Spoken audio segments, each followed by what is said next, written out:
तो हम लोगों ने लास्ट क्लास के अंदर बड़ी हल्का सा रिकैप कर लेते हैं। हमने लास्ट क्लास के अंदर ऑफर की हम बात कर रहे थे।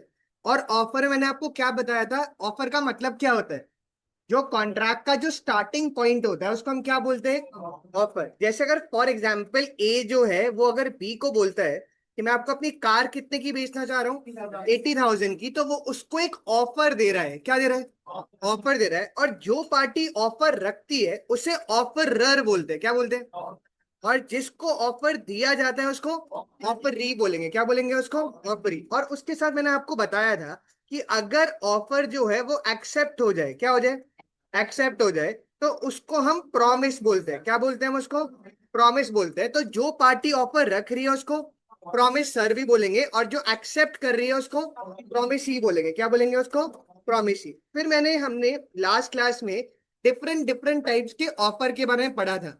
एक होता है जनरल ऑफर जो पूरी पब्लिक को दिया जाता है। एक होता है स्पेसिफिक ऑफर जो स्पेसिफिक पर्सन को दिया जाता है। एक होता है काउंटर ऑफर जो नेगोशिएट अगर हम कर रहे हैं। क्रॉस ऑफर क्या था, आइडेंटिकल ऑफर दोनों एक दूसरे को देते हैं उसको क्रॉस ऑफर बोलते हैं। और एक स्टैंडिंग ऑफर था जो जो एक टाइम पीरियड के लिए ओपन रहता है उसको हम स्टैंडिंग या ओपन ऑफर बोलते हैं। क्या बोलते हैं, स्टैंडिंग या फिर ओपन ऑफर। फिर हम लोगों ने कुछ बात करी थी कि ऑफर की कुछ कंडीशंस के बारे में बात करी थी कि क्या क्या आपकी एसेंशियल्स है। पहला हमने बोला था कि ऑफर तभी वैलिड होगा जब वो लीगल रिलेशंस क्रिएट करे। क्या क्रिएट करे, लीगल रिलेशंस क्रिएट करेगा, तभी हम उसको क्या बोलेंगे, ऑफर बोलेंगे। और ऑफर की जो टर्म्स होते हैं वो सर्टेन होने चाहिए। क्या होने चाहिए, सर्टेन और डेफिनेट होने चाहिए। वो वेग नहीं हो सकते। वेग मतलब हवाबाजी में नहीं होंगे। और एक थर्ड, 3 पॉइंट करे थे शायद हमने लास्ट क्लास में। और ऑफर हमेशा कम्युनिकेटेड होगा। क्या होगा, कम्युनिकेट करना पड़ेगा दूसरी पार्टी को। अब हम आते हैं इसके फोर्थ पॉइंट के ऊपर, और आप लिखिएगा। और ये बात हम पहले कर चुके हैं, देखते हुए बताए।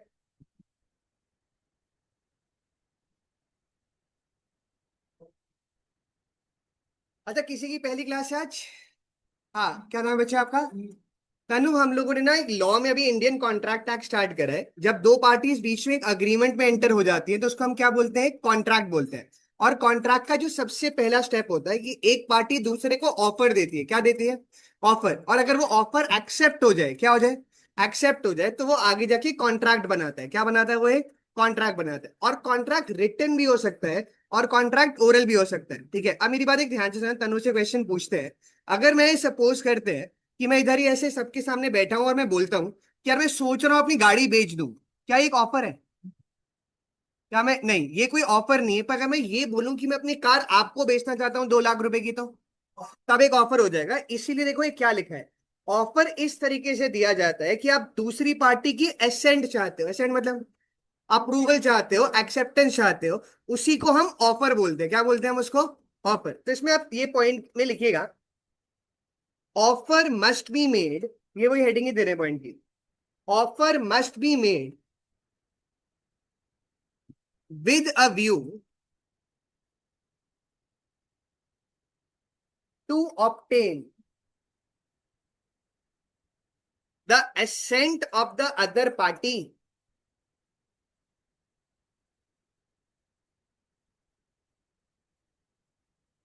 Other party,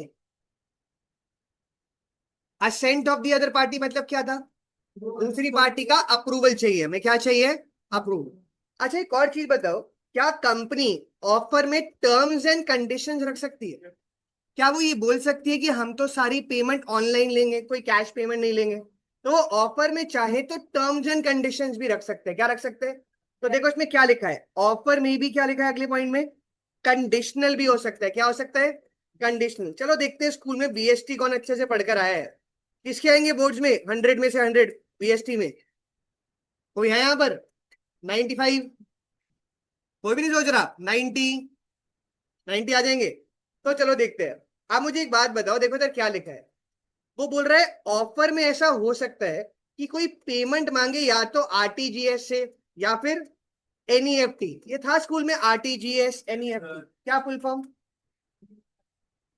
real time gross settlement. और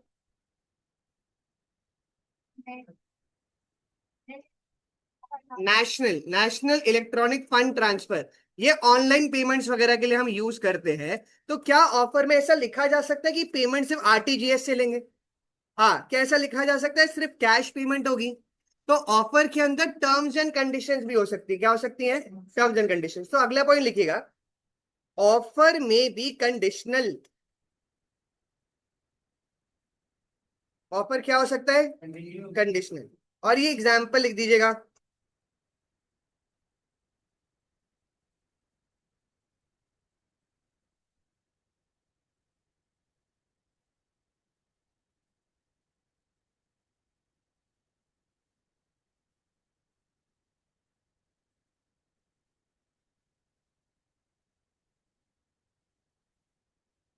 अगर ऑफरी टर्म्स एंड कंडीशन ना माने तो क्या कॉन्ट्रैक्ट बनेगा या नहीं बनेगा? नहीं बनेगा।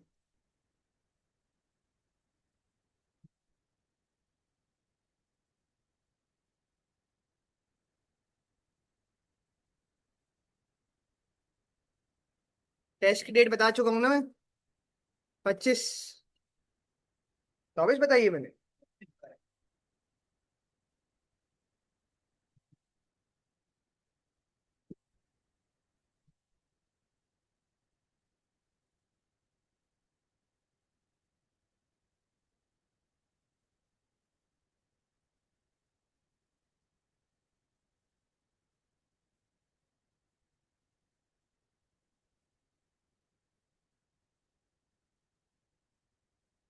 लिख दिया। तो 5 पॉइंट अभी तक क्या हुए? पहला, आपका लीगल ऑब्लिगेशंस पूरी होनी चाहिए। दूसरा, टर्म्स सर्टेन होने चाहिए, वेग नहीं हो सकते। क्या नहीं हो सकते? वेग। थर्ड, ऑफर हमेशा कम्युनिकेटेड होगा। और उसमें कोई केस था, लालमन शुक्ला वर्सेस गौरी दत्त का। और आज हमने भी फोर्थ पॉइंट पढ़ा, क्या था फोर्थ में? कि आपको दूसरी पार्टी का एसेंट चाहिए होता है। और पांचवा हमने क्या पढ़ा? ऑफर कंडीशनल हो सकता है। क्या हो सकता है? कंडीशन। अच्छा, अब अगर एक एग्जांपल लेते हैं, मुझे बताना क्या वो वैलिड ऑफर होगा या नहीं। सपोज करते हैं दक्ष जो है वो बॉबी डार्लिंग को एक लेटर भेजता है। किसी को पता है बॉबी डार्लिंग कौन है? चलो पहले एग्जांपल लेते हैं फिर बात करेंगे। दक्ष जो है बॉबी डार्लिंग को लेटर लिखकर भेजता है कि अगर आपने 7 दिन में रिवर्ट नहीं करा, कितने दिनों में? 7 दिनों में आपने रिप्लाई नहीं करा, तो मैं ये मान लूंगा कि आप मेरी वाइफ बनने के लिए रेडी हो। क्या बनने के लिए रेडी हो? वाइफ बनने के लिए रेडी हो। क्या ये एक वैलिड ऑफर है? क्यों? नहीं, चलो ऐसे उसी तरीके से समझ लो कि दक्ष बॉबी डार्लिंग को बोलता है कि मैं आपको कोई सामान बेचूंगा, और अगर आपने 7 दिन में रिप्लाई नहीं करा, कितने दिनों के अंदर? 7 दिन में, तो मैं एक्सेप्टेंस मान लूंगा। हाँ, पर ऑब्वियसली इसलिए हम, ये बात सही है। और हम ऐसा ऑफर नहीं रख सकते कि बोले ये मत करो तो मैं एक्सेप्टेंस मान लूंगा। क्या मान लूंगा? देखो क्या लिखा है, offer should not contain any term the non compliance of which. Non compliance मतलब ये नहीं करोगे तो मैं क्या मान लूंगा उसको? एक्सेप्ट। अदरवाइज हर कोई अपने ऑफर में क्या लिखकर भेजेगा कि अगर आपने इतने दिनों में रिप्लाई नहीं करा तो मैं एक्सेप्टेंस मान लूंगा। आप ऐसा कुछ नहीं लिख सकते। अब दक्ष को दिखा भी देते हैं बॉबी डार्लिंग है कौन, क्या पता प्यार जाग जाए। बिग बॉस में भी आई थी।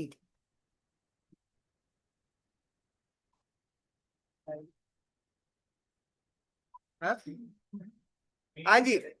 देखा है, मतलब देखा है, देखिए, ये नहीं पता, सॉरी, हाँ, देखा है, देखिए। हाँ, अब पता नहीं ये मैं कैसे बताऊं। हाँ, आप तुम रिसर्च करके आना। हाँ,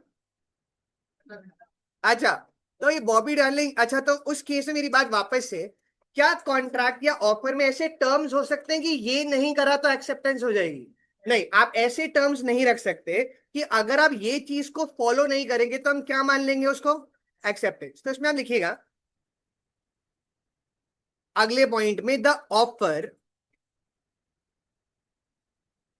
should not contain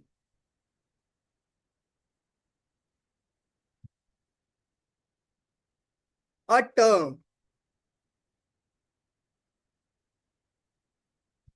the non compliance. Non compliance मतलब पुराना होना। The non compliance of which would amount to acceptance. कोई इसके नीचे जो लाइन लिखी है इसके साथ कोई बता सकता है क्या लिखा है?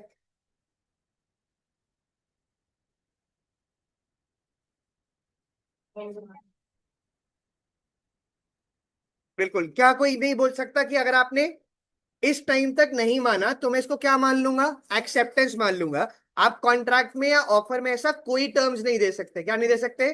कोई भी टर्म। ये लाइन भी लिख दीजिएगा 10 से लेकर एक्सेप्टेड तक। एक बार एग्जाम में क्वेश्चन आया था, डिफाइन ऑफर और उसके इसेंशियल्स बताओ या उसके लीगल रूल्स बताओ। 7 मार्क का आया था। कितने मार्क्स का? 7 मार्क का। 7 मार्क मतलब कितने पॉइंट? स्कूल में होता है, इधर नहीं है। 6 नहीं, कम से कम आपको इसमें 10 पॉइंट है, 8 तो लिखने ही पड़ेंगे। वो स्कूल तक होता था, जितने नंबर उतने पॉइंट वाली चीज खत्म। और स्कूल में डिफरेंस जब बनाते थे किसी भी चीज का, तो क्या आपको टीचर्स 3 कॉलम्स में बनाने के लिए बोलती थी या कैसे लिख दो डिफरेंस? हाँ, इधर भी ध्यान रखना, अगर आपने 3 कॉलम में डिफरेंस नहीं लिखा, अगर जो भी आएगा, तो अगर 5 मार्क का क्वेश्चन है तो आपकी चेकिंग वो 2.5 नंबर से स्टार्ट करेगा, 2.5 नंबर काट देगा, क्योंकि आपने बेसिस नहीं दिए। क्या नहीं दिए? बेसिस। आपको बेसिस देना मैंडेटरी है, हमेशा याद रखना।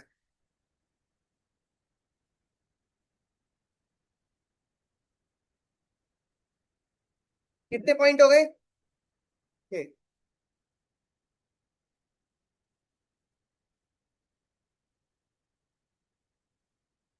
हाँ जी। उसके बाद 7th पॉइंट, ये तो सब बता सकते हैं। ऑफर क्या हो सकता है?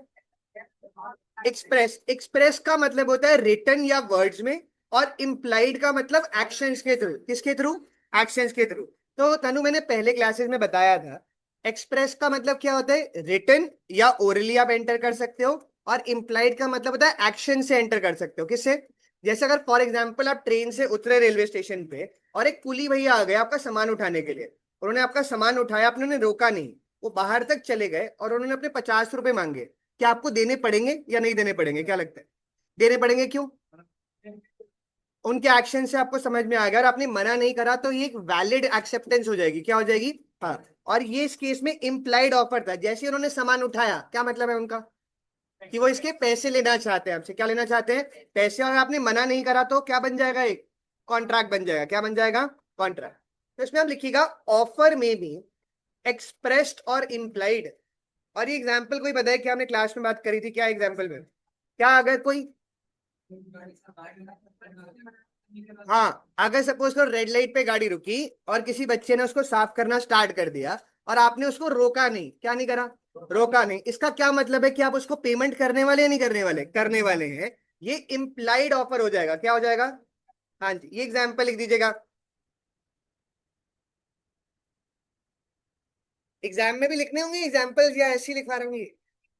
लिखने पड़ेंगे, अगर एग्जाम्पल नहीं लिखोगे तो मार्क्स नहीं मिलेंगे। 7 पॉइंट में से कितनों में एग्जाम्पल अगर 7 मार्क का आया फॉर एग्जाम्पल, तो 3 से 4 में भी आप लिख दोगे तो सफिशियंट है एग्जाम्पल्स।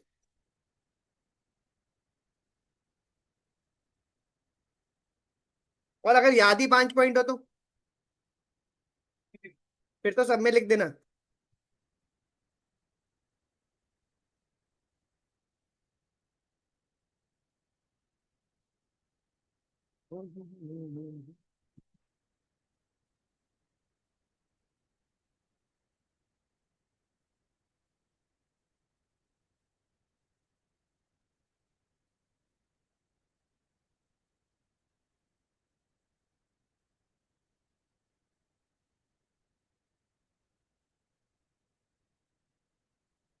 अभी और किसी टीचर ने टेस्ट अनाउंस करा है? अब कब अकाउंट्स का कब है? इतनी जल्दी? अच्छा। नेक्स्ट फ्राइडे क्या डेट है? क्या मेरे एग्जाम से टेस्ट एक दिन पहले रख दिया है? सर को मना कर दो। हाँ, बोल देना। पहले ही अनाउंस्ड है लॉ का 25 तारीख को। नहीं तो आपको लगातार 2 दिन टेस्ट देने पड़ेंगे। अच्छा। लगातार 2 दिन छुट्टी होने की ज्यादा चांस लग रही है मुझे। नहीं।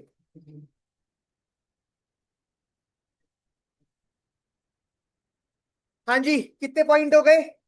7। और 8वां पॉइंट भी आप बता सकते हैं क्योंकि हम पहले बात कर चुके हैं इसके बारे में। हाँ, ऑफर स्पेसिफिक भी हो सकता है और जनरल भी हो सकता है। स्पेसिफिक क्या था? जो पर्टिकुलर पर्सन को दिया जाएगा, और जनरल ऑफर जो पूरी पब्लिक को एक साथ दिया जाता है। तो आप ये लिख दीजिएगा 8 पॉइंट।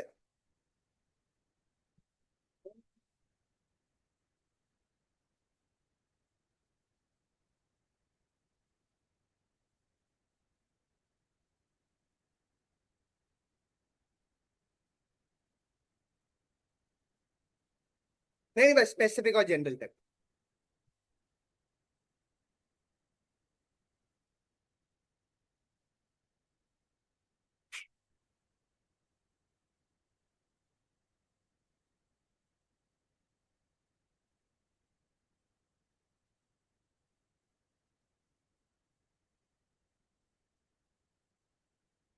अच्छा, कितने पॉइंट हो गए? 8। और 9 पॉइंट में वो क्या बोल रहा है? A statement of price is not an offer. अच्छा, एक बात बताओ, जैसे डोमिनोज वगैरह के पैम्फलेट मिल रहे होते हैं, पैम्फलेट दे जाता है कोई आपको। आप अगर शॉप पर जाओ, क्या वो जरूरी है उसी रेट पर आपको देगा? क्यों? क्या वो ऑफर है जो पैम्फलेट आपको दे रहा है? वो देखो वो क्या बोल रहा है, वो एक स्टेटमेंट ऑफ क्या है? वो सिर्फ आपको अपने प्रोडक्ट की क्या बता रहा है? प्राइस बता रहा है। That is not an offer. ऐसा हो सकता है कि जब आप शॉप पर जाएं तो उसका रेट अलग हो सकता है, या सपोज आपको पैम्फलेट कोई 2 महीने पहले दे गया था और आप आज जा रहे डोमिनोज में उसी रेट पे लेने के लिए, क्या वो मना कर सकता है आपको? हाँ, क्योंकि वो एक स्टेटमेंट ऑफ क्या था? सिर्फ प्राइस था। तो इसमें हम 9 पॉइंट में लिखेगा, a statement of price is not an offer. Statement of price का क्या मतलब? वो सिर्फ क्या बता रहा है आपको? प्राइसेस बता रहा है, वो कोई ऑफर नहीं होता। अच्छा, अब ये जो 10th पॉइंट है, ये बहुत ध्यान से सुनना है, ये बहुत ज्यादा इंपॉर्टेंट है केस स्टडी के लिए भी। वो क्या बोल रहा है? ऑफर अलग होता है और इनविटेशन टू ऑफर अलग होता है। वापस से मेरी बात ध्यान से सुनना, मैंने क्या बोला? ऑफर अलग है और इनविटेशन टू ऑफर अलग होता है। इनविटेशन टू ऑफर का मतलब ये होता है कि आप किसी पार्टी को इनवाइट कर रहे हो कि आप मुझे ऑफर दो। वापस से मैंने क्या बोला? आप इनवाइट कर रहे हो कि आप लोग मुझे क्या दो? ऑफर दो, और मैं चाहूं तो उसे एक्सेप्ट करूं या फिर ना करूं। उसको इनविटेशन टू ऑफर बोलते हैं। क्या बोलते हैं? फिर ऑफर क्या है? फिर इन दोनों में फर्क क्या हुआ? और ऑफर मेरी फाइनल विलिंगनेस शो कर रहा है। क्या शो कर रहा है? फाइनल की मैं इसमें डील करना चाह रहा हूं, जबकि इनविटेशन टू ऑफर में दूसरी पार्टी मुझे क्या, मैं उनको क्या करा है? सिर्फ एक इनवाइट करा है, और वो लोग मुझे ऑफर दे रहे हैं। क्या दे रहे हैं? ऑफर। एक एग्जांपल लेते हैं, मुझे बताना कि इसमें ऑफर क्या होगा, इनविटेशन क्या होगा। सपोज मैं ना न्यूज़पेपर में एक एडवर्टाइजमेंट निकालता हूँ, हाउसेज स्टार्टिंग एट 99 lakhs। कितने के? 99 lakhs के। और एक पर्सन ए है, वो बोलता है मैं 99 lakhs का खरीद लूंगा। बी वो बोलता है 1 करोड़ का खरीद लूंगा। सी बोलता है 1.1 CR का, और डी बोलता है 1.2 CR का। इसमें से ऑफर क्या है और इनविटेशन टू ऑफर क्या है? हाँ, वो जो 99 lakhs वाला बोला वो क्या है? इनविटेशन है। और उसकी बेसिस पर ये जो ए बी सी और डी मुझे वो दे रहे हैं, वो क्या है? वो ऑफर हो जाएगा। क्या हो जाएगा? तो इनविटेशन और ऑफर में फर्क क्या हुआ? इनविटेशन में मैं मैं इनवाइट कर रहा हूं कि आप लोग मुझे ऑफर दीजिए, उसको हम क्या बोलेंगे? Invitation to offer. और जो ये लोग अपनी फाइनल विलिंगनेस शो कर रहे हैं, इसको क्या बोलेंगे? हमें ऑफर बोलेंगे। क्या बोलेंगे इसको? ऑफर। तो आप 10th पॉइंट की हेडिंग दे दीजिएगा। चलो, एक और क्वेश्चन, मुझे बताना क्या वो ऑफर है या इनविटेशन टू ऑफर है। सपोज आप लोगों में से कोई गया शॉपर स्टॉप। शॉपर स्टॉप करके DLF मॉल के अंदर एक दुकान है बड़ी, जिसमें अलग अलग ब्रांड्स के सामान वगैरह रखे होते हैं। उन्होंने जो सामान शेल्फ पे रखा हुआ है, शेल्फ पे रखा है मतलब कपड़े रखे हैं, जो भी सामान रखा है, क्या वो उनकी तरफ से ऑफर है या वो एक इनविटेशन टू ऑफर है? क्या लगता है? क्यों इनविटेशन? हाँ, वो आपको इनवाइट कर रहे हैं कि फिर आप वो सामान लेकर काउंटर पर जा रहे हो, तब आप ऑफर दे रहे हो। क्या दे रहे हो? ऑफर दे रहे हो। जो सामान रखा हुआ है वो क्या है? इनविटेशन टू ऑफर है। क्या है वो ये चीज? Invitation to offer.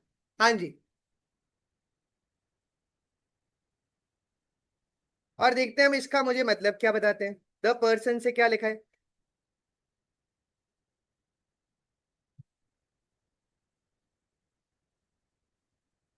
कोई बताना चाहे? वो- हाँ, हम वो इनवाइट कर रहा है कि हम उसे क्या दें, एक ऑफर। तो इसमें आप लिखिएगा, या पहले हेडिंग लिख लीजिएगा।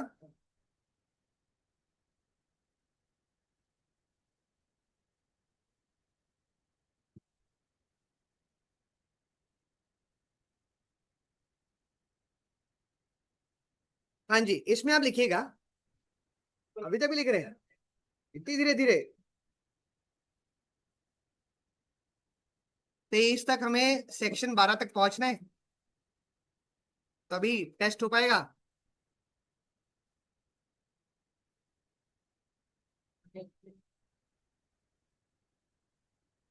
सब तैयार हैं टेस्ट के लिए?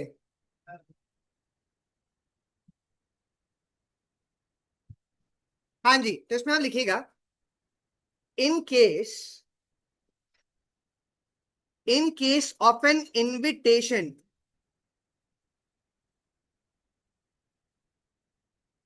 To make an offer,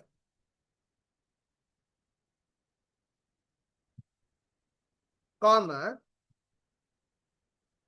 the person making invitation does not make an offer,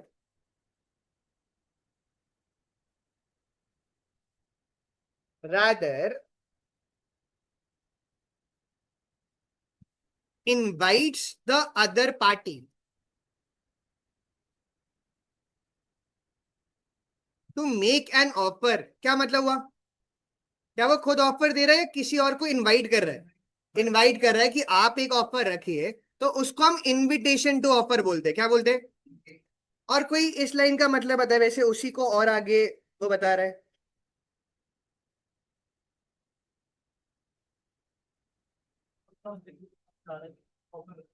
मैं चाह रहा हूं कि आप लोग मुझे क्या दीजिए, ऑफर दीजिए। क्या जो ए बी और सी डी ने बोला था, क्या उसको सबकी बात माननी पड़ेगी? नहीं।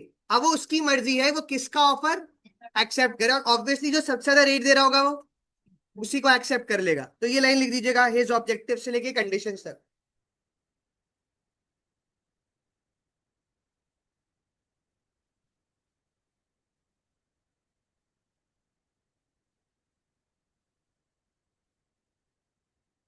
अगर आपके एग्जाम में क्वेश्चन आया, डिफाइन ऑफर और उसके लीगल रूल्स या एनालिसिस बता दो, तो कितने पेज का आंसर हो गया ये? हाँ, स्टार्टिंग से ऑफर कितने हमने स्टार्ट करा? एक, दो, तीन, चार, पाँच, छः, 6 पेज। हाँ, लिखने पड़ेंगे 6 6 पेज। नहीं, पर हमने हर पॉइंट में ऑलमोस्ट क्या लिखा है, एग्जाम्पल डाला है। ठीक है, और आपको एग्जाम्पल आप अपना भी बना सकते हो, आपको ऐसा कुछ नहीं है। बस एक केस लॉ वाला जो होता है वो आपको एज इट इज लिखना है। बाकी सब एग्जाम्पल्स तो आप अपने आप से भी बना सकते हो। तो इतना बड़ा क्वेश्चन आने की चांस कम है।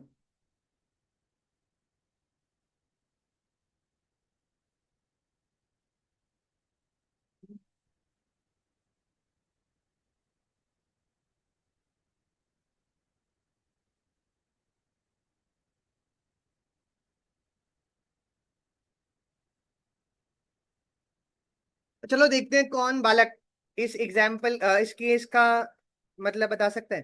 क्या ये ऑफर है? वैसे तो आंसर में लिखा हुआ है, पर फिर भी क्या बोल रहा है वो?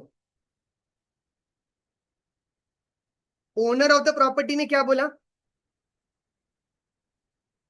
कि मैं 6,000 पाउंड से कम एक्सेप्ट नहीं करने वाला अपनी प्रॉपर्टी के लिए। कितने पाउंड से कम नहीं करने वाला? क्या ये ऑफर है या इनविटेशन है? कैसे पता चला इनविटेशन क्यों है? आप ऑफर दो, और जो भी मुझे 6,000 से ज्यादा का देगा उसका बेस्ट ऑफर मैं क्या कर लूंगा, एक्सेप्ट कर लूंगा। ये लिख दीजिएगा, मैक पर्सन से लेके ऑफर तक। केस। हाँ, एग्जाम्पल, ये एएससी और ईयर लिखने की जरूरत नहीं है। ना ना ना ना, वो एग्जाम्पल नहीं, ये सीधा केस। हाँ, चलो मैं बता देता हूँ, केस का नाम लिखिएगा Macpherson versus Appanna.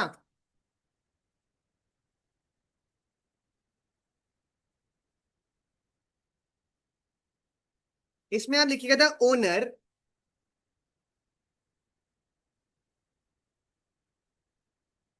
The owner of the property. हाँ, नहीं डायरेक्ट है, एक दो लाइन का ये। The owner of the property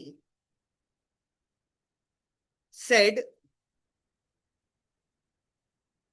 he could not accept, he could not accept less than £6,000 for his property। कितने से कम एक्सेप्ट नहीं कर सकता? 6,000 पाउंड से। क्या ये ऑफर है या इनविटेशन है? इनविटेशन। तो आगे लिखिएगा, this statement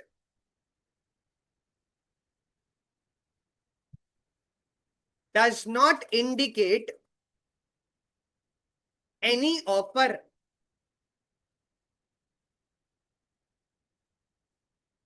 but it is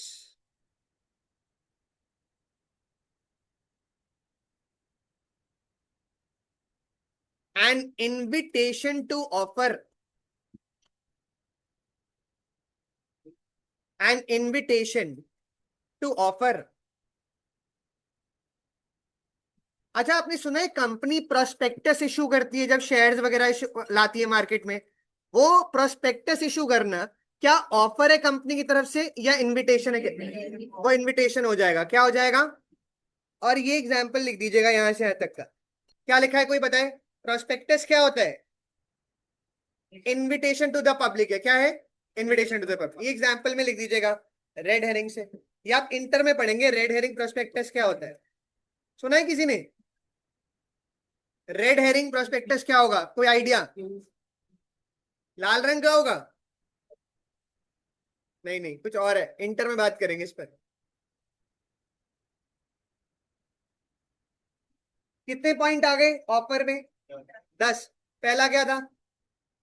legal obligations create करना। दूसरा, टर्म्स वेग नहीं हो सकते। थर्ड, वो कम्युनिकेटेड होगा। फोर्थ आज हमने करा कौन सा?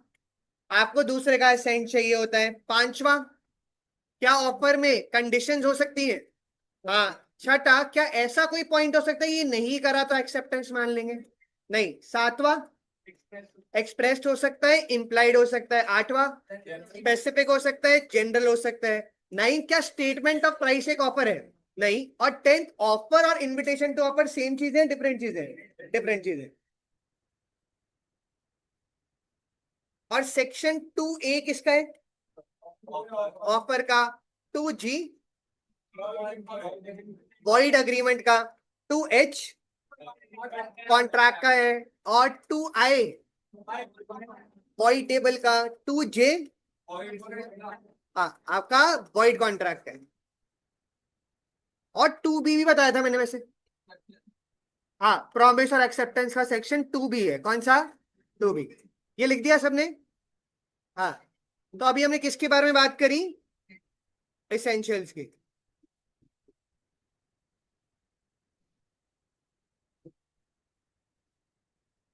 अगली हेडिंग आप दीजिएगा एक्सेप्टेंस। अभी हमने किसकी बात करी थी? ऑफर की। और अब आप हेडिंग दीजिएगा एक्सेप्टेंस। उसी का ही कॉन्ट्रैक्ट बहुत लंबा चलता जाएगा, चलता जाएगा। आधा कोर्स कॉन्ट्रैक्ट एक्ट है।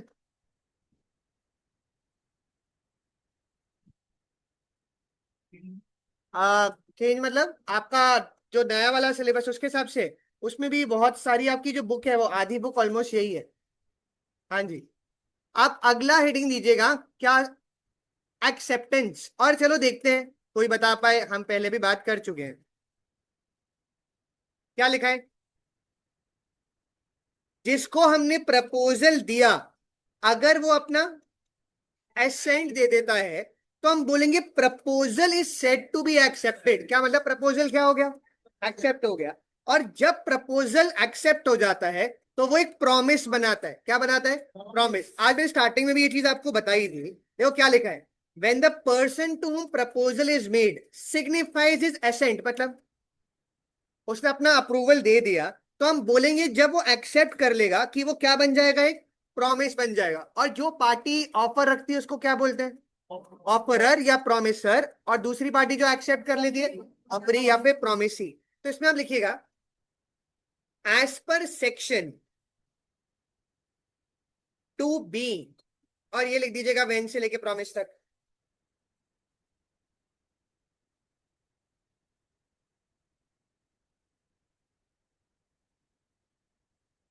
दो तीन बच्चों के पेरेंट्स का मैसेज कॉल आया कि सर और पढ़ाओ इनको, ये तो अभी घर में मजे कर रहे हैं।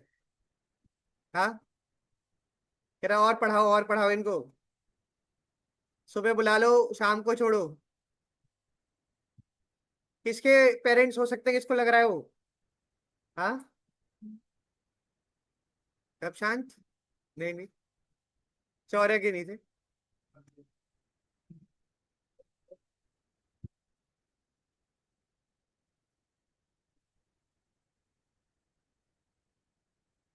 कौन घर जाके पढ़ रहा है 6 घंटा?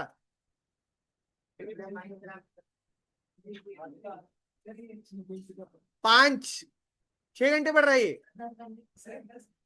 10 घंटे टोटल? अच्छा, अभी माइनक्राफ्ट खेल रही है? हाँ जी सर। हाँ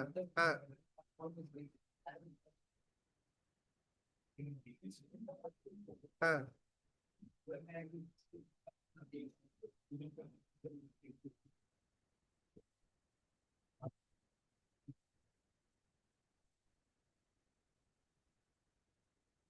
हाँ हाँ हाँ,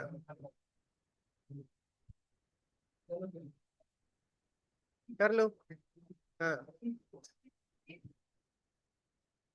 हाँ, ठीक है बोल दे।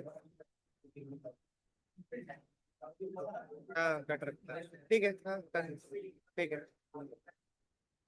हाँ जी। तो वापस से, अगर हमने किसी को प्रपोजल रखा था, शान शान शान, और उस पार्टी ने एक्सेप्ट कर लिया, तो हम उसको क्या बोलेंगे? प्रॉमिस हो गई। क्या हो गई? प्रॉमिस। उसके बाद आप एक हेडिंग दीजिएगा, legal rules regarding valid acceptance. पहले किसके रूल्स थे? ऑफर के पढ़े थे, अब हम किसके रूल्स पढ़ेंगे? एक्सेप्टेंस। और ये पहला पॉइंट पिछली क्लास में भी आया था और आज भी थोड़ा बहुत आया। देखते हैं, कोई बताए क्या लिखा है?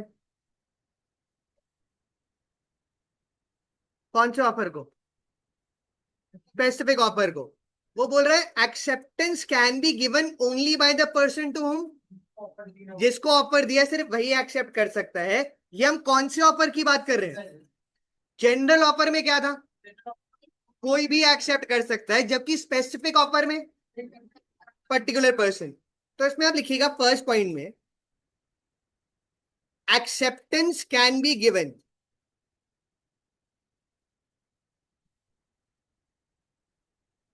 Only by the person to whom offer is made. क्या मतलब हुआ वापस से? इसको ऑफर दिया सिर्फ वही एक्सेप्ट कर सकता है, कोई और एक्सेप्ट। और ये लाइन लिख दीजिएगा इन केस से लेकर।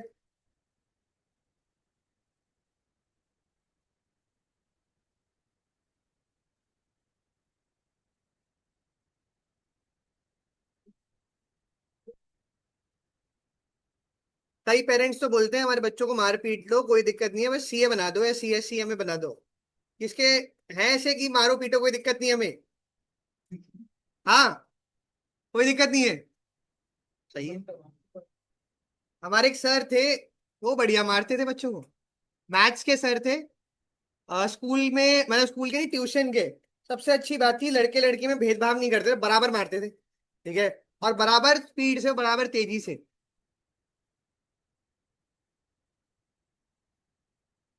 मार्क्स बढ़ जाते होंगे मारपीट से, क्या लगता है उनके? नहीं बढ़ते हैं। मेरे बड़े हैं मैं एग्जाम्पल हूँ। हाँ, मैं उनके यहाँ पर, घर वालों ने 8th में मैथ्स की कोचिंग मेरी वहां पर लगवाई थी। और मेरे मैथ्स में आए थे उसमें 100, उनके वहां पहुंचने से पहले 100 में से 6। हाँ, मैथ में कितने हैं? 100 में से 6 है। तो घर वालों ने बोला यहाँ ट्यूशन पढ़ने जाना है। उधर ये पता था कि सर स्ट्रिक्ट है। पहली मेरी क्लास चल रही थी और बच्चों के टेस्ट के मार्क्स मिल रहे थे, ठीक है। किसी के कम आ रखे थे कुछ, तो सर बहुत मार रहे थे उनको। और मैं वहां बैठ के सोच रहा था अगले दिन यहाँ पर नहीं आना, ये जगह मेरे लिए सही नहीं है। पीछे से सर ने डंडा मारा पहली क्लास में, यहाँ पर गर्दन के पीछे, ठीक है। मैं बोला सर क्या हो गया, मैं तो टेस्ट भी नहीं दिया। कह रहे तुम्हारी मम्मी बोलती है कि तुम पढ़ते नहीं हो, अगर तुम टेस्ट देते तो तुम्हारे भी कम आते। तो मैंने मार दिया, ठीक है। मैंने कहा ये क्या बात हुई, बिल्कुल। मैं घर गया, मैंने कहा यहाँ नहीं पढ़ना। घर वालों ने क्या बोला होगा, यही पढ़ना है। वही पढ़ा, वही उन्होंने 12th तक पढ़ाई वहीं पर ही करनी पड़ी सारी। और बहुत बहुत मारते थे। पर फिर भी ऐसा भी नहीं कि मैं कोई लायक बन गया, अगले में 9 ही आए फिर भी। ऐसा नहीं, पर इम्प्रूवमेंट तो थी। हाँ, 3 नंबर के, अरे 50% इम्प्रूवमेंट है, बहुत तगड़ी इम्प्रूवमेंट है। हाँ, ये थोड़ी धीरे धीरे करके नंबर बढ़ने लगे। 10th के प्री बोर्ड में मेरे आए थे करीब इतने परसेंट, 18। सारे सब्जेक्ट में फेल, एसएसटी मिलाकर इंग्लिश सारे में फेल हो गया। और बोर्ड्स में आ गए 77। हाँ, कम बैक, कम बैक नहीं, वो मार पिटाई का डर था। फर्स्ट डे था वो, लास्ट मंथ में क्या करते थे, सब बच्चों को बुला लेते थे कि सुबह आओ पढ़ने के लिए और शाम को जाओगे। फर्स्ट डे था, जैसे अभी क्लास में मजे कर रहे हो ना, ऐसे ही मजे कर रहे थे। एक लड़की लेट आई, सर ने ना पहले देख लिया था, वो किसी लड़के के साथ स्कूटी में घूम रही थी। वो जैसी क्लास में एंटर करी, उसको सर ने घुमा के थप्पड़ मारा। सर लगा उसका इधर ऐसे, ठीक है। और उसके बाद जो सन्नाटा हुआ, 1 महीने तक सब पढ़ते रहे। और मेरे 18 के कितने हो गए, 77। लग रहा है ये ट्रिक अच्छी है, नहीं है? करें? हाँ, ट्राई करें, पक्का। भाई ये तो तुम ज्यादा डार्क हो गए, हाँ। हाँ जी, तो इस पे आप करिएगा, केस का नाम लिखिएगा, बोल्टन वर्सेस जोन्स।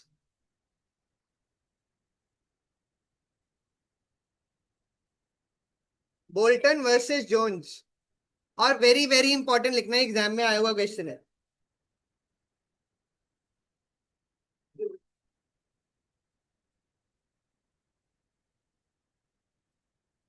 अच्छा, अब सुनिएगा मेरी बात, बहुत इंपॉर्टेंट केस है। अच्छा, ये इसका नाम आया था, पर हमने इसको डीप में नाम नाम आया था। अब सुनिएगा एक बारी ध्यान से। एक पर्सन है जिसका नाम बोल्टन है, क्या नाम है? बोल्टन। वो ब्रोकल हर्स्ट का बिजनेस खरीद लेता है। क्या खरीद लेता है उसका? ब्रोकल हर्स्ट का बिजनेस परचेज कर लेता है। क्या कर लेता है?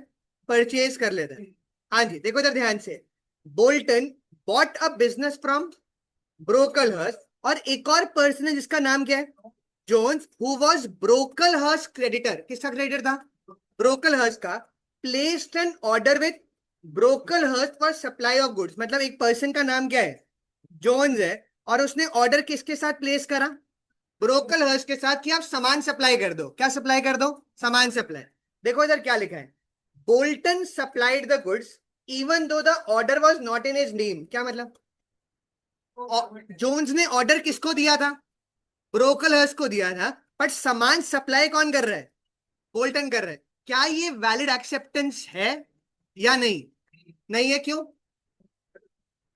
जोन्स ने ऑफर किसको दिया था?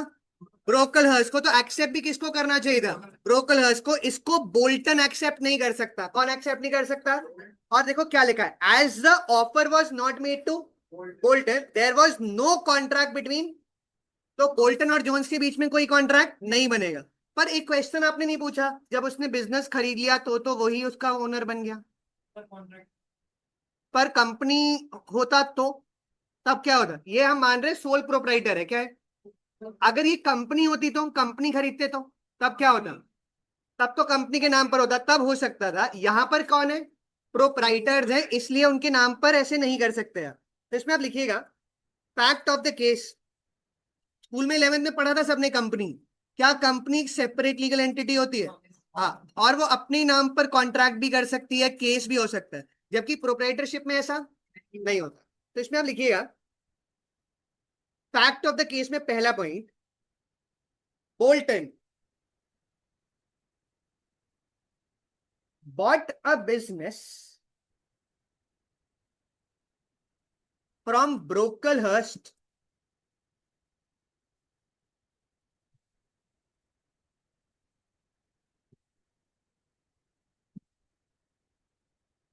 अगले पॉइंट में Jones who was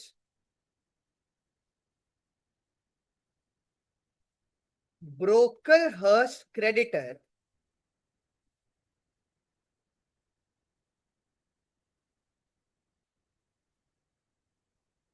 placed an order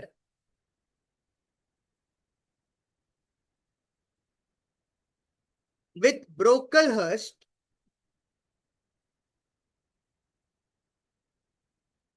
for supply of goods.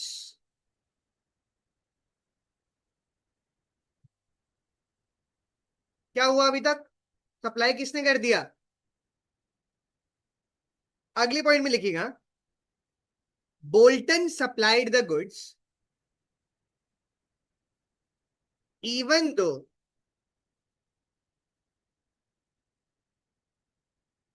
the order was not in his name.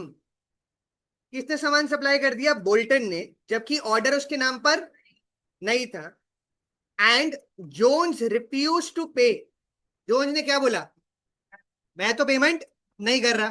क्या पेमेंट करने की जरूरत है या नहीं है? नहीं है. क्यों? उसको ऑफर ही नहीं दिया था. बिल्कुल. और ये डिसीजन के अंदर ये लाइन लिख दीजिएगा.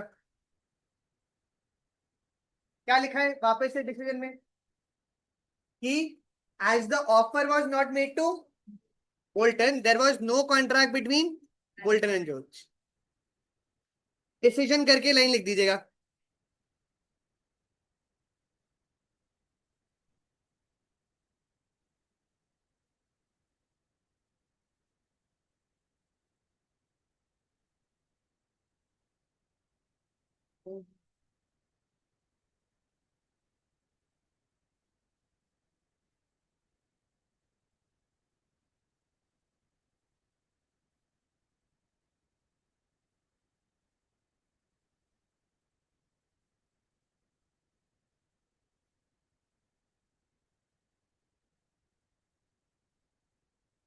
लिख दिया.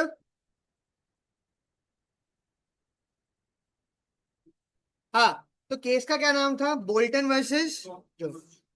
अगले पॉइंट में आइएगा और सेकंड पॉइंट में आप लिखिएगा acceptance must be absolute and unqualified.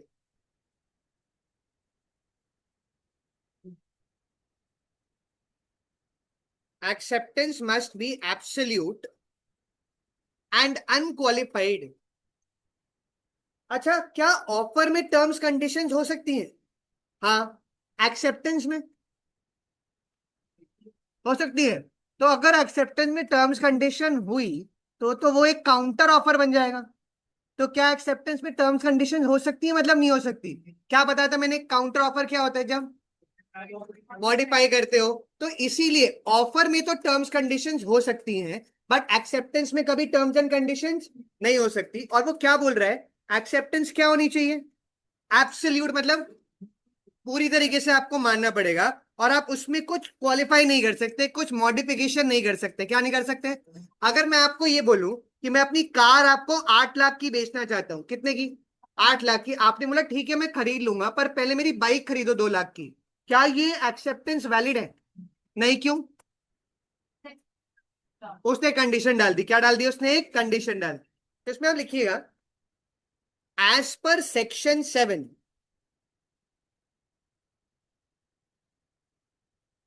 As per section 7 acceptance is valid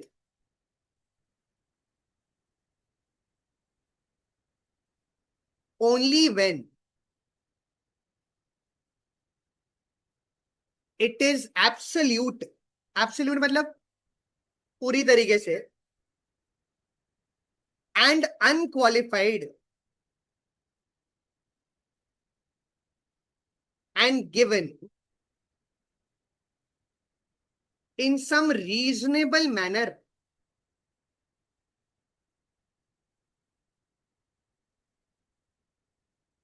unless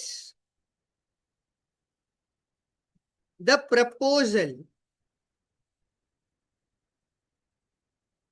prescribes the manner, कोई इस लाइन का मतलब बताएगा? Given in some usual manner unless the proposal prescribes the manner.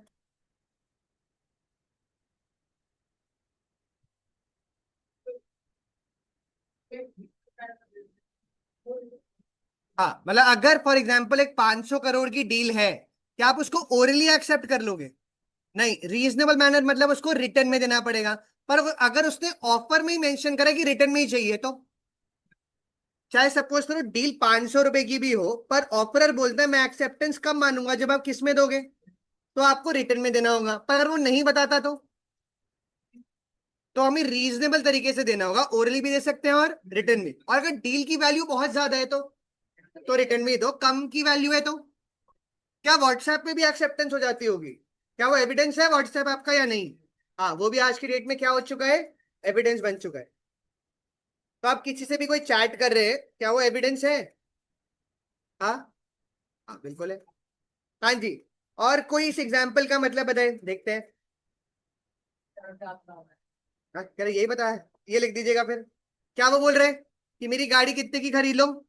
2 lakh की। उसने बोला मैं खरीद तो लूंगा, पर मेरी बाइक कितने की खरीदो? 50,000 की। क्या ये वैलिड एक्सेप्टेंस है? नहीं, ये लिख दीजिएगा। काउंटर आपने कर दिया इसको। और काउंटर ऑफर से ओरिजिनल ऑफर का क्या होता है? रिजेक्शन। हाँ, रिजेक्ट हो जाता है वो। अच्छा, अगर कोई बोले मैं गाड़ी मैंने बोला आप गाड़ी खरीद लो 2 लाख की, और आपने बोला तब खरीदूंगा अगर आप कार का आरसी मुझे दोगे, तो आरसी क्या होता है? तो क्या ये भी एक टर्म्स एंड कंडीशन है? नहीं, क्यों?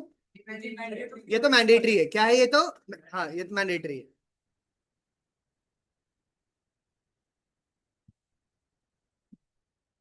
एक्सेप्टेंस में अभी तक 2 पॉइंट क्या हो गए? पहला, अगर आपने स्पेसिफिक पर्सन को ऑफर दिया तो सिर्फ वही एक्सेप्ट कर सकता है। और दूसरा, एब्सोल्यूट एंड अनक्वालिफाइड।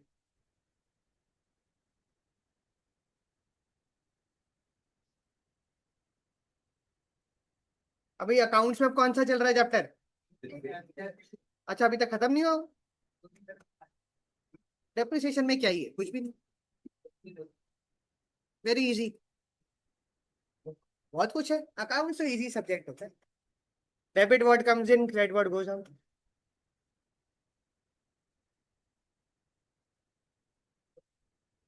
इको में डिमांड सप्लाई होती है बस, और क्या ही है ना? मैथ्स में 1+1 2, 1 - 1 0। सिर्फ लॉ पढ़ा करो पूरे दिन।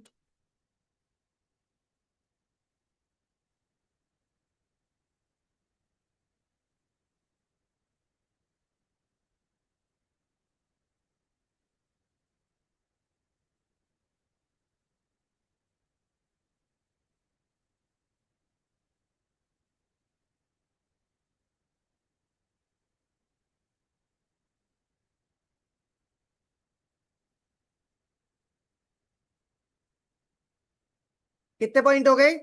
2। उसके बाद थर्ड पॉइंट पर आते हैं। लिख रहे हो एग्जाम्पल? लिख लो। अभी तक लॉ की लैंग्वेज मुश्किल होना स्टार्ट हुई नहीं हुई है? अब तो थोड़ी थोड़ी तो ऊपर। हाँ, ये बीएसटी है, बीएसटी से मुश्किल है। हाँ, बीएसटी से मुश्किल है। बीएसटी तो बहुत ही हल्का था। हाँ जी। अगला पॉइंट, जैसे ऑफर में था वैसी एक्सेप्टेंस में भी है। क्या? Acceptance must be communicated. जैसे ऑफर में क्या था, it must be communicated, same तरीके से आपको एक्सेप्टेंस भी दूसरी पार्टी को बताना जरूरी है। तो थर्ड पॉइंट लिखिएगा, एक्सेप्टेंस मस्ट बी कम्युनिकेटेड।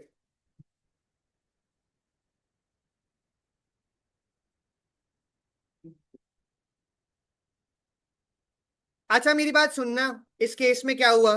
कौन सा केस का नाम है? ब्रॉकडन versus.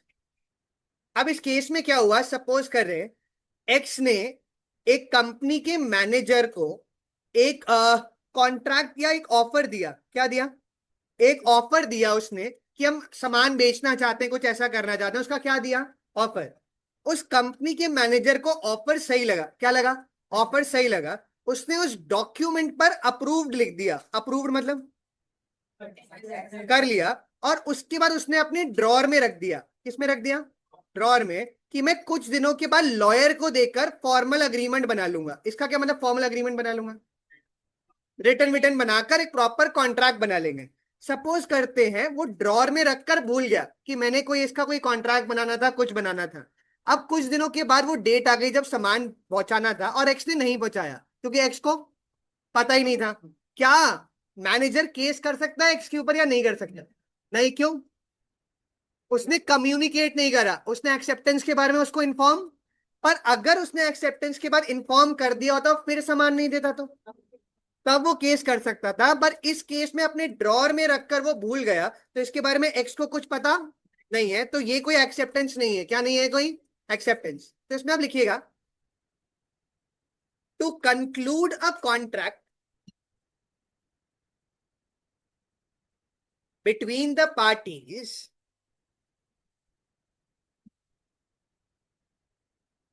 The acceptance must be given in some reasonable form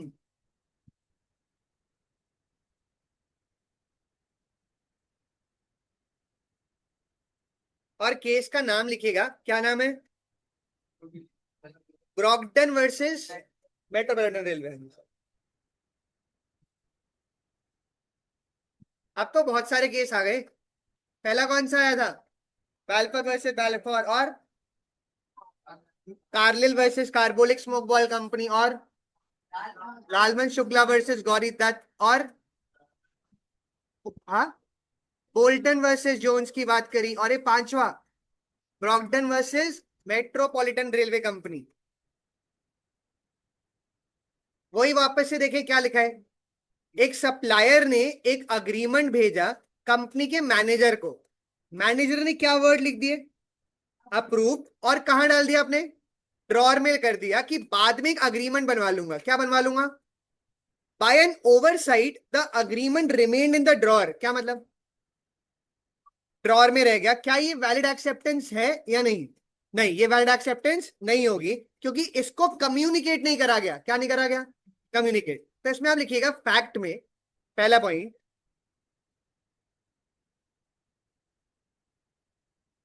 be a supplier sent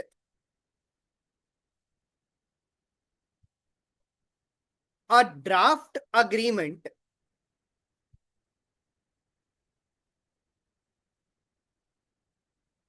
relating to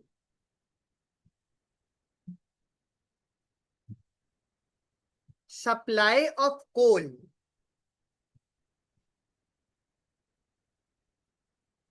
to the manager of railway company। Supplier ने किसको भेजा ड्राफ्ट एग्रीमेंट? रेलवे कंपनी के manager को। अगले पॉइंट में,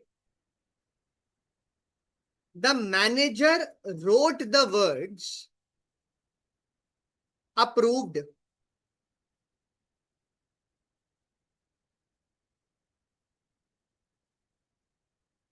and put the draft agreement in his drawer.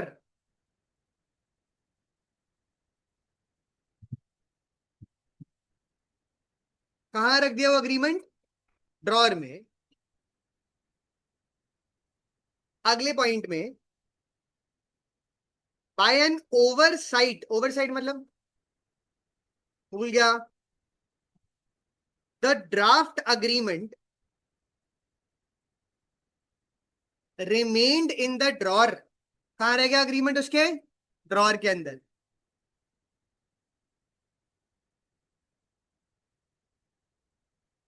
फिर लिखिएगा decision. और कोई बताना क्या लिखा है? हाँ, कोई कॉन्ट्रैक्ट नहीं है क्योंकि कम्युनिकेट नहीं हुआ। क्या नहीं हुआ? कम्युनिकेट। ये हेल्ड से लेकर बी तक। तीन पॉइंट वापस से एक्सेप्टेंस के गए। पहला, जिसको ऑफर दिया वही एक्सेप्ट करेगा। दूसरा, एब्सोल्यूट अनक्वालिफाइड। तीसरा, कम्युनिकेट होना चाहिए। क्या होना चाहिए? कम्युनिकेट। ऑफर में कम्युनिकेट वाले का केस का क्या नाम था? जो ऑफर में भी था, कम्युनिकेटेंट।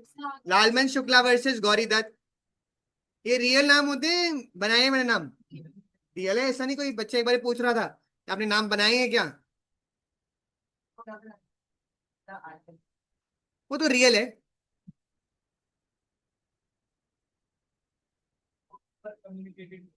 कम्युनिकेट नहीं हुआ। हम्म।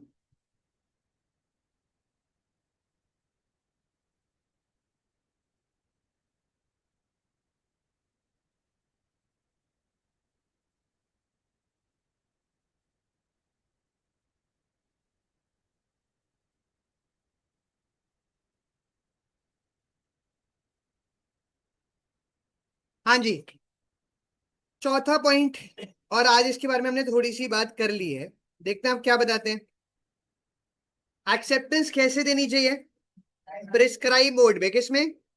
और अगर मोड प्रिस्क्राइब्ड हो कि रिटर्न में चाहिए एक्सेप्टेंस, तो it must be accepted in that manner. तो अगले पॉइंट की हेडिंग दीजिएगा, एक्सेप्टेंस मस्ट बी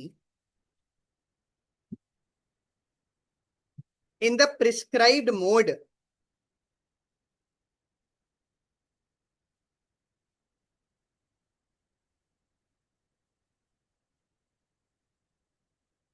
इसमें आप लिखिएगा, where the mode of acceptance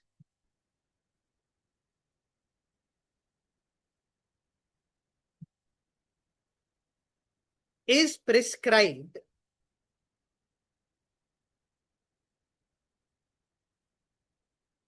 in the proposal, then it must be accepted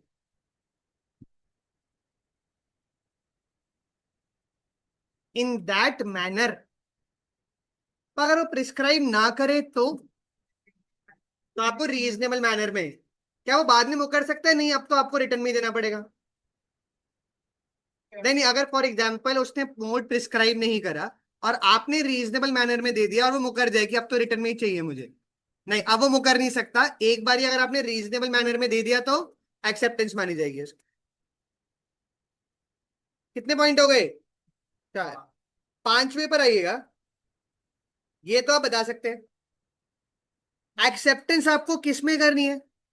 अगर ऑफर में प्रिस्क्राइब्ड है कि 7 डेज में एक्सेप्टेंस चाहिए, कितने दिनों के अंदर? 7 डेज में। तो आपको एक्सेप्टेंस 7 दिनों में ही देनी पड़ेगी। कितने दिनों में देनी पड़ेगी?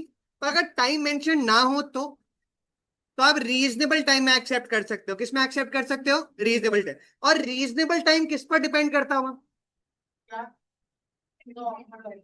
और कैसे गुड्स है? जैसे अगर पेरिशेबल गुड्स हो, पेरिशेबल मतलब क्या उसकी एक्सेप्टेंस आप 10 दिन के बाद दे सकते हो? नहीं, उतनी देर में तो सामान खराब ही हो जाएगा। पिज्जा की एक्सेप्टेंस कितने टाइम में? हाँ, हाँ, उतने टाइम में आपको एक्सेप्टेंस देनी पड़ेगी क्योंकि वो रीजनेबल है। क्या है वो? रीजनेबल है। हाँ जी, तो इसमें आप लिखिएगा टाइम में acceptance must be given. Acceptance must be given with in specified time,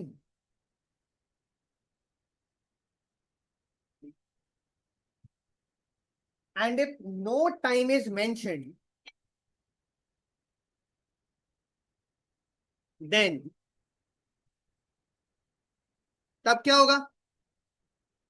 then within a reasonable time and before the offer lapses। इसका क्या मतलब before the offer lapses? Offer खत्म होने से पहले ही एक्सेप्ट करना है। कब एक्सेप्ट करना है? खत्म होने से। और कोई इधर वाली लाइन देखते हैं कौन वाला कितना समझदार हो गए।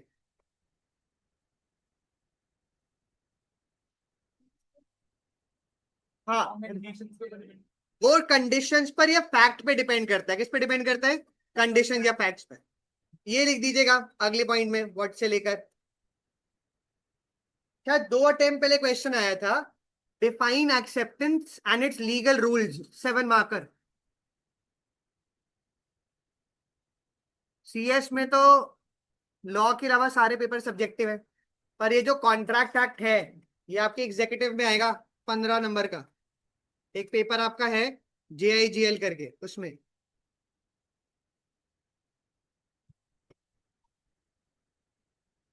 और सीएमए में कैसा है, MCQ है सब्जेक्टिव लॉ।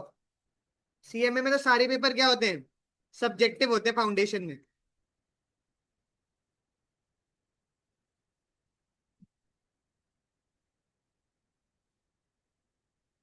सीएमए में कौन कौन है, कोई भी नहीं, एक और भी थे आज छुट्टी पर।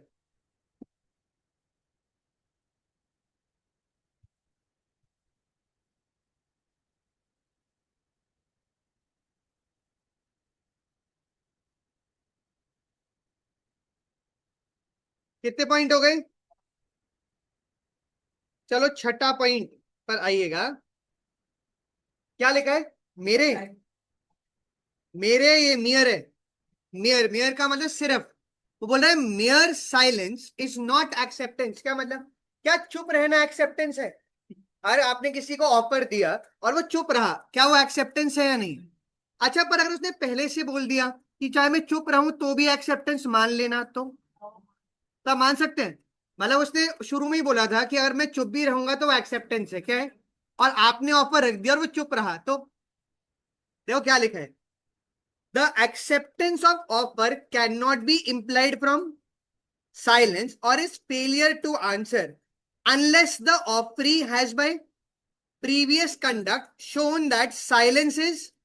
क्या मतलब हुआ, अगर ऑफरी ने बोल दिया कि मेरा चुप रहने को भी क्या मान लेना, एक्सेप्टेंस मान लेना, तो हम क्या मान लेंगे? अच्छा, इस एग्जाम्पल में क्या होगा, एक्स ने वाई को सामान डिलीवर करा, वाई को बहुत अच्छा लगा, वाई ने बोला हर महीने डिलीवर करते रहना, चाहे मैं कुछ आपको ना भी बोलूं तो क्या ना करूं, कुछ ना भी बोलूं तो क्या मान लेना कि मैंने आपको हर महीने के लिए क्या दे दिया है, वो आपका अप्रूवल दे दिया है। क्या आप उसको बार बार ही पूछना पड़ेगा, या चुप रहना भी एक्सेप्टेंस ही है? चुप रहना भी क्या ही होगी, एक्सेप्टेंस होगी। तो इसमें आप लिखिएगा the acceptance can not be implied from silence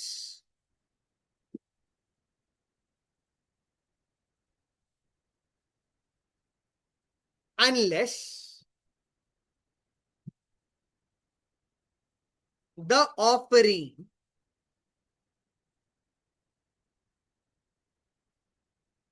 by his previous conduct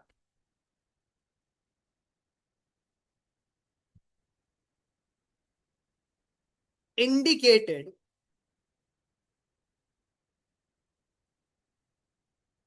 that silence is acceptance। क्या मतलब हुआ, उसने पहले से क्या बता दिया था, साइलेंस भी क्या होगी, एक्सेप्टेंस होगी। और आज का एक लास्ट पॉइंट आप ये लिख दीजिएगा, acceptance by conduct slash implied acceptance, brackets में सेक्शन 8। इसका क्या मतलब, इंप्लाइड एक्सेप्टेंस? क्या आप एक्शन से भी एक्सेप्टेंस दे सकते हो, कोई एग्जांपल बताएं। और हाँ, सिर हिलाकर।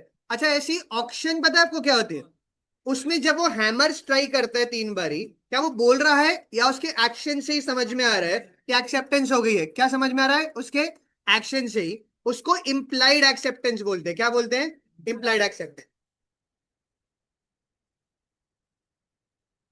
और इसका सेक्शन कौन सा है, 8। और इसमें आप लिखिएगा as per section 8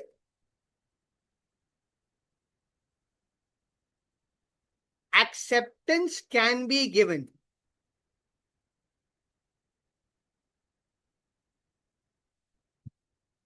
in an implied manner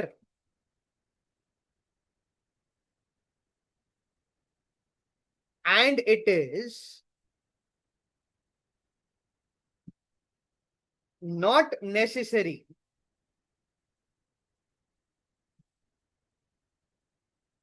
to be verbal और रिटन। क्या मतलब? जरूरी नहीं है कि वो वर्बल हो या फिर रिटन।